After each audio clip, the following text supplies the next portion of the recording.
Today, we're looking at a small piece of your online experience that most people find frustrating: the cookie banner. You know, the pop-ups that ask for your consent to tracking and cookies every time you visit a website. They're annoying, often misleading, and many of us just click accept without much thought. But what if you could set your privacy preferences once, directly in your browser, and never see another banner again?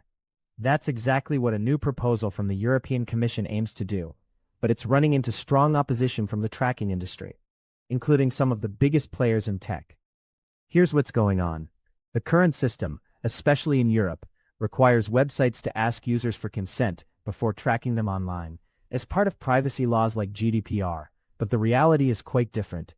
Cookie banners were created by the tracking industry to nudge users toward accepting tracking, often by making the choices confusing or by emphasizing the accept button. The result? Around 90% of people say yes to tracking, even though only a small fraction really want to be tracked. This means the system is broken by design and doesn't truly respect user privacy.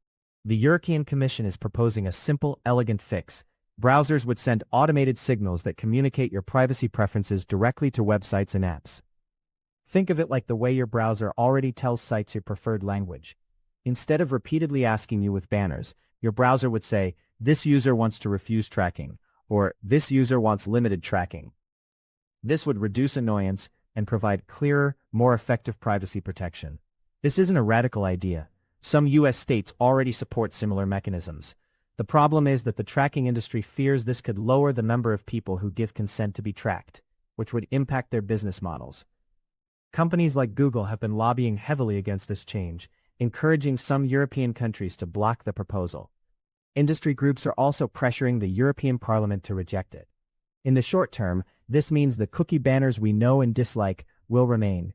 Users will continue to face repetitive, often confusing consent requests, and the tracking industry will keep relying on these to secure consent, even if it's not fully informed or voluntary. But in the longer term, if the proposal succeeds despite resistance, it could fundamentally change how privacy works online in Europe. Users would gain a more straightforward way to express their choices, potentially reducing tracking and improving privacy for millions. This could also set a precedent for other regions, encouraging a more user-friendly approach worldwide. This proposal is part of a larger EU law reform package called the Digital Omnibus, which contains other elements that are controversial and could weaken rights in other ways. Advocates supporting the cookie banner fix want to be clear: they do not endorse those other parts. This story is about more than just annoying pop-ups. It's about how privacy rights are respected or undermined in the digital age, about the balance of power between users and large tech companies, and about whether governments can enforce meaningful change.